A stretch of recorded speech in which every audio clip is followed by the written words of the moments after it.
नमस्ते दोस्तों। आज का ये वीडियो सामान्य खबर नहीं है। ये एक ऐतिहासिक दस्तावेज है जिसे आने वाली पीढ़ियां याद रखेंगी। राजनीति के समंदर में जब हलचल शांत होती है तो समझ लीजिए कि कोई बहुत बड़ा सुनामी आने वाला है। और आज वो सुनामी आ चुका है। उत्तर प्रदेश की पूर्व मुख्यमंत्री, करोड़ों शोषितों वंचितों की मसीहा और आयरन लेडी के नाम से मशहूर मायावती जी ने वो ऐलान कर दिया है जिसने दिल्ली के 7 नंबर लोक कल्याण मार्ग की नींव हिला दी है। क्या मायावती जी बनने जा रही हैं देश की अगली प्रधानमंत्री? क्या 2026 का साल भारत के इतिहास में नीले अक्षरों से लिखा जाएगा? अगर आप भी मायावती जी को प्रधानमंत्री की कुर्सी पर बैठा देखना चाहते हैं तो अभी के अभी कमेंट बॉक्स में पूरी ताकत के साथ बीएसपी जरूर लिखें। दिखा दीजिए कि बहुजन समाज की ताकत क्या होती है। और अगर आप इस क्रांति का हिस्सा बनना चाहते हैं तो चैनल को सब्सक्राइब करना बिल्कुल न भूलें, क्योंकि यहाँ आपको वो सच मिलेगा जो बिकाऊ मीडिया कभी नहीं दिखाएगा। वीडियो के अंत तक बने रहिएगा, क्योंकि आज मैं मायावती जी के उस मास्टर प्लान का खुलासा करने वाला हूं जिससे विरोधियों के पसीने छूट गए हैं। भारतीय राजनीति के क्षितिज पर जब भी बहन जी की खामोशी छाती है तो विरोधी उसे उनकी कमजोरी समझने की गलती कर बैठते हैं। लेकिन इतिहास गवाह है कि मायावती जी की खामोशी किसी बड़े तूफान की आहट होती है। आज वो तूफान दिल्ली के दरवाजों पर दस्तक दे रहा है। गांव की पगडंडियों से लेकर खेत खलिहानों से होते हुए नीले झंडों का एक ऐसा समंदर उमड़ पड़ा है जिसकी लहरें अब सीधे संसद भवन से टकराने को तैयार हैं। मायावती जी ने साफ कर दिया है कि अब वो केवल उत्तर प्रदेश की सीमाओं तक सीमित नहीं रहेंगी। उन्होंने कार्यकर्ताओं को संबोधित करते हुए जो हुंकार भरी है, उसने साफ कर दिया है कि बहुजन समाज अब याचक नहीं बल्कि शासक बनने की राह पर निकल पड़ा है। यह केवल सत्ता का संघर्ष नहीं है, यह मान सम्मान और स्वाभिमान की लड़ाई है। मायावती जी ने अपने संबोधन में उन करोड़ों आंखों के सपनों को आवाज दी है जो सदियों से हाशिए पर धकेल दिए गए थे। उन्होंने कहा कि दिल्ली का रास्ता लखनऊ से होकर जाता है और इस बार यह रास्ता सीधे प्रधानमंत्री की कुर्सी तक समाप्त होगा। कार्यकर्ताओं में ऐसा जोश है कि मानो हर बूथ पर एक नई क्रांति का जन्म हो गया हो। समर्थकों का मानना है कि जिस तरह से उन्होंने उत्तर प्रदेश को 4 बार एक सख्त और न्यायप्रिय प्रशासन दिया, उसी लॉ एंड ऑर्डर की जरूरत आज पूरे देश को है। यह पहली बार है जब बसपा का कैडर इतनी बड़ी आक्रामक रणनीति के साथ राष्ट्रीय स्तर पर सक्रिय हुआ है। 2007 का वो साल सबको याद होगा जब सोशल इंजीनियरिंग के दम पर मायावती जी ने पूर्ण बहुमत की सरकार बनाकर सबको चौंका दिया था। लेकिन दोस्तों, 2026 की ये रणनीति उससे भी कहीं ज्यादा गहरी और मारक है। मायावती जी ने इस बार सोशल इंजीनियरिंग 2.0 का ऐसा फॉर्मूला तैयार किया है जिसने बड़े बड़े राजनीतिक पंडितों के गणित को फेल कर दिया है। इस बार केवल दलित समाज ही नहीं बल्कि पिछड़ा वर्ग, अल्पसंख्यक और सवर्ण समाज का वो हिस्सा जो महंगाई और बेरोजगारी से त्रस्त है, वो सब एक मंच पर आ रहे हैं। मायावती जी की गुप्त बैठकों से जो जानकारी निकल कर आ रही है, उसके अनुसार उन्होंने हर राज्य के लिए एक अलग ब्लूप्रिंट तैयार किया है। इस बार बसपा का नारा केवल सर्वजन हिताय तक सीमित नहीं है, बल्कि ये सर्वजन शासन की ओर बढ़ रहा है। उन्होंने साफ कर दिया है कि बिना किसी बड़े गठबंधन के अपनी शर्तों पर चुनाव लड़कर वो अपनी ताकत का लोहा मनवाएंगी। विरोधियों के खेमे में इस बात को लेकर सबसे ज्यादा डर है कि अगर बसपा का आधार वोट बैंक एक बार फिर से एकजुट हो गया तो बड़े बड़े किलों को ढहने में वक्त नहीं लगेगा। मायावती जी ने युवाओं के लिए एक विशेष विजन डॉक्यूमेंट तैयार किया है जिसमें उन्होंने सरकारी नौकरियों और निजी क्षेत्र में भागीदारी का ऐसा रोड मैप दिया है जो अब तक किसी और पार्टी ने नहीं सोचा। ये उनकी दूरदर्शिता ही है कि आज दक्षिण भारत से लेकर उत्तर भारत तक हाथी की धमक सुनाई दे रही है। जब देश के किसी भी कोने में अन्याय की चीख सुनाई देती है, जब कानून व्यवस्था के नाम पर केवल खानापूर्ति होती है, या जब बाहुबली और माफिया सत्ता के संरक्षण में खुलेआम घूमते हैं, तब पूरे हिंदुस्तान की रूह कांप जाती है। ऐसे वक्त में देश के 140 करोड़ लोगों की जुबान पर सिर्फ एक ही नाम आता है, आयरन लेडी मायावती। आज जब पूरा देश अराजकता, दंगों और असुरक्षा की आग में झुलस रहा है, तब जनता की रूह उस मायावती मॉडल को पुकार रही है जिसने उत्तर प्रदेश जैसे विशाल, जटिल और कभी गुंडा राज के लिए बदनाम रहे राज्य को एक अनुशासित फौलाद में तब्दील कर दिया था। मायावती जी ने अपने इस ऐतिहासिक ऐलान में स्पष्ट कर दिया है कि यदि देश की जनता उन्हें दिल्ली के सिंहासन पर बैठाती है तो उनका सबसे पहला और अखंड मिशन होगा संवैधानिक कानून का राज। उन्होंने इतिहास के पन्नों को पलटते हुए विरोधियों को याद दिलाया कि उनके शासनकाल में अपराधी या तो पाताल में समा गए थे या फिर उन्होंने खुद अपनी जमानतें रद्द कराकर जेल की सलाखों के पीछे शरण ली थी। वो भारत की इकलौती ऐसी नेता रही हैं जिन्होंने अपनी ही पार्टी के कद्दावर मंत्रियों और रसूखदार विधायकों को गिरफ्तार करवाने में 1 सेकंड की भी देरी नहीं की जब बात कानून के उल्लंघन की आई। यह वो जिगरा है जो आज के दौर के किसी भी गठबंधन या दल के नेता में नजर नहीं आता। मायावती जी का प्रधानमंत्री बनना यानी भ्रष्टाचार और माफिया राज पर अंतिम प्रहार।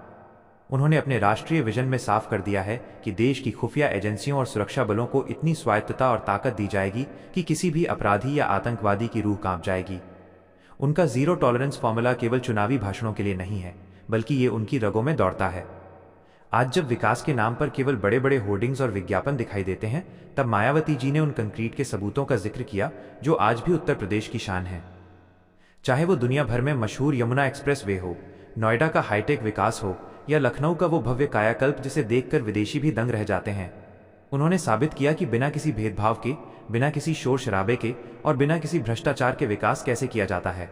समर्थकों का अटूट विश्वास है कि जो शक्ति उन्होंने लखनऊ की कुर्सी से दिखाई, वही वज्र जैसी कठोरता आज पूरे देश को आर्थिक अपराधों और सामाजिक गुंडागर्दी से मुक्त कराने के लिए अनिवार्य है। आज भारत को केवल वादों की चाशनी नहीं, बल्कि एक ऐसा फौलादी हाथ चाहिए जो संविधान की मर्यादा के लिए अपनों को भी न बख्शे। इसीलिए आज समूचा भारत बहन जी के उस निष्पक्ष और कड़े शासन की राह देख रहा है, जहां गरीब चैन की नींद सो सके और अपराधी थर थर कांपे। राजनीति के इस महाशतरंज पर जहां बड़े बड़े सूरमा अपनी चालें चलते चलते थक जाते हैं, वहां मायावती जी इस समय सबसे बड़ी, सबसे चतुर और सबसे रहस्यमयी खिलाड़ी बनकर उभरी हैं। आज के इस दौर में जहां देश के तमाम राजनीतिक दल अपनी विचारधारा को ताक पर रखकर बेमेल गठबंधन बना रहे हैं, वहां मायावती जी ने एकला चलो रे की नीति अपनाकर पूरे विश्व के राजनीतिक विश्लेषकों को हतप्रभ कर दिया है। लेकिन रुकिए, जो लोग इसे उनकी अकेली लड़ाई समझ रहे हैं, वे राजनीति की वर्णमाला भी नहीं जानते। इस अकेले संघर्ष के पीछे एक ऐसा खतरनाक और अचूक दिल्ली ब्लूप्रिंट छिपा है जिसे समझना विरोधियों के लिए नामुमकिन साबित हो रहा है। मायावती जी एक मजी हुई राजनीतिज्ञ हैं। वो भली भांति जानती हैं कि आज की खंडित राजनीति में कोई भी गठबंधन बिना उनके नीले झंडे के समर्थन के लाल किले की प्राचीर तक नहीं पहुंच सकता। लेकिन इस बार कहानी कुछ और है। इस बार वो बैसाखी बनने के मूड में नहीं है, बल्कि वो खुद पिलर बनने की तैयारी कर चुकी हैं। उन्होंने पर्दे के पीछे क्षेत्रीय क्षत्रपों और उन तमाम छोटे छोटे सामाजिक आंदोलनों के साथ एक ऐसा साइलेंट और डेडली गठबंधन तैयार किया है जो मतदान के दिन एक बहुत बड़ा राजनीतिक विस्फोट करने वाला है। मायावती जी का ये ऐलान कि वो अपनी शर्तों पर लड़ेंगी, दरअसल उनके करोड़ों कैडर के लिए एक युद्ध घोष है।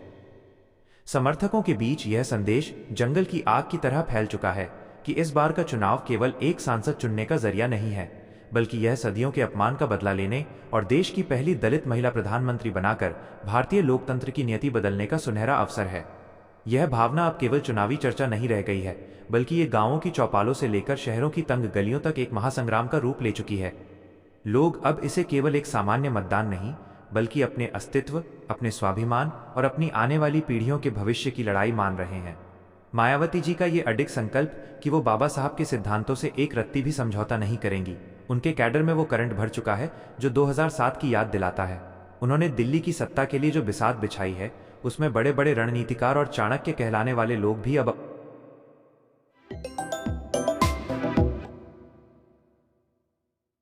न सिर खुजला रहे हैं। लुटियंस दिल्ली के बंद कमरों में आज सिर्फ एक ही सवाल गूंज रहा है कि यदि बसपा का हाथी अपनी पूरी रफ्तार से दौड़ पड़ा, तो मायावती जी को दिल्ली के तख्त पर बैठने से रोकने की हिम्मत किसमें है।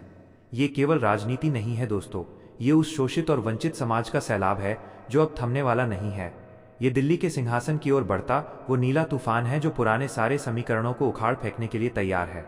वीडियो के इस अंतिम, सबसे भावुक और सबसे निर्णायक पड़ाव में हमें यह गहराई से समझना होगा कि मायावती जी का प्रधानमंत्री पद की ओर बढ़ता हर कदम केवल एक राजनीतिक घटनाक्रम नहीं है। ये भारतीय इतिहास के उस पन्ने को पलटने जैसा है जिसे सदियों से दबाकर रखा गया था। यह केवल एक चुनाव की जीत नहीं होगी, बल्कि ये उन हजारों वर्षों के दमन, अन्याय और असमानता के खिलाफ एक अंतिम और सबसे बड़ी नैतिक जीत होगी। ये बाबा साहब डॉक्टर भीमराव अंबेडकर के उस सपने का साकार होना होगा जिसमें उन्होंने कहा था कि शिक्षित बनो, संगठित रहो और संघर्ष करो। यह मान्यवर कांशीराम जी के उस अटूट विश्वास की परिणति होगी जिन्होंने घोषणा की थी कि एक दिन इस देश की सत्ता की चाबी हमारे हाथों में होगी। मायावती जी ने अपनी अंतिम हुंकार में जो शब्द कहे हैं, वे केवल शब्द नहीं, बल्कि करोड़ों शोषितों के दिलों की धड़कन है। उन्होंने स्पष्ट कर दिया है कि उनका पूरा जीवन बहुजन समाज के उत्थान के लिए समर्पित रहा है और अब समय आ गया है कि ये समाज याचक की भूमिका छोड़कर शासक की भूमिका में आए। आज जो जनसैलाब उनकी रैलियों में उमड़ रहा है, वो केवल चुनावी भीड़ नहीं है, वो एक ऐसी छटपटाहट है जो बदलाव चाहती है। वो एक ऐसी आग है जो व्यवस्था परिवर्तन चाहती है। अगर आज हमने इस ऐतिहासिक मौके को अपने हाथों से जाने दिया, तो आने वाली पीढ़ियां हमसे सवाल पूछेंगी कि जब इतिहास रचा जा रहा था तब हम कहाँ थे। मायावती जी का यह ऐलान कि वो प्रधानमंत्री की कुर्सी की दौड़ में न केवल शामिल हैं बल्कि सबसे आगे खड़ी हैं, अब एक सच्चाई में बदलता दिख रहा है। उनके पास वो कैडर है जो बिना थके बिना रुके गांव-गांव जाकर उनकी नीतियों का प्रचार कर रहा है।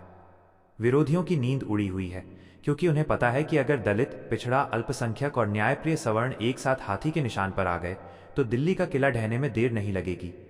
ये लड़ाई अब हम बनाम वो की हो चुकी है। मायावती जी ने साफ कर दिया है कि वो किसी के रहमो करम पर प्रधानमंत्री नहीं बनेंगी, बल्कि अपने समाज के वोटों की ताकत पर लाल किले की प्राचीर से तिरंगा फहराएंगी और देश को एक नया संविधान सम्मत शासन देंगी।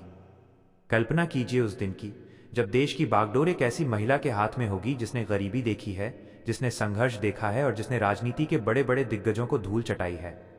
क्या आप तैयार हैं उस नीले रंग के गौरव को पूरे विश्व में लहराते हुए देखने के लिए? क्या आप तैयार हैं एक ऐसे भारत के लिए जहां कानून का राज होगा और हर गरीब की सुनवाई होगी?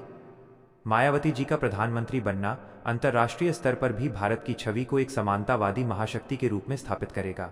यह युग परिवर्तन की आहट है। यह एक नए भारत का उदय है जहां बहुजन सुखाए केवल नारा नहीं बल्कि हकीकत होगी। तो मेरे प्यारे दोस्तों, क्या आप इस ऐतिहासिक क्रांति का हिस्सा बनने के लिए पूरी तरह तैयार हैं? क्या आप चाहते हैं कि आने वाला कल हमारे बच्चों के लिए सुरक्षित और न्यायपूर्ण हो? अगर आपकी रगों में भी स्वाभिमान का खून दौड़ रहा है और आप महापुरुषों के सपनों को सच होता देखना चाहते हैं, तो इस वीडियो को केवल देखें नहीं, बल्कि इसे एक मशाल की तरह हर मोबाइल फोन, हर व्हाट्सएप ग्रुप और हर फेसबुक वॉल तक पहुंचा दें। आपकी एक शेयरिंग इस देश की राजनीति का रुख मोड़ सकती है और उन ताकतों को करारा जवाब दे सकती है जो बहुजन समाज को कमजोर समझती हैं। जाते जाते एक बार फिर याद दिला दूं, अगर आप मायावती जी को प्रधानमंत्री के रूप में देखना चाहते हैं तो कमेंट बॉक्स में अपनी पूरी ताकत और जोश के साथ बीएसपी जरूर लिखें। आपके कमेंट्स ही आपकी एकता का प्रमाण हैं। चैनल को सब्सक्राइब करें ताकि इस महासंग्राम की हर अपडेट आप तक सबसे पहले पहुंचे। याद रखिएगा, यह समय सोने का नहीं बल्कि इतिहास रचने का है। उठो, जागो और तब तक मत रुको जब तक मंजिल हासिल न हो जाए।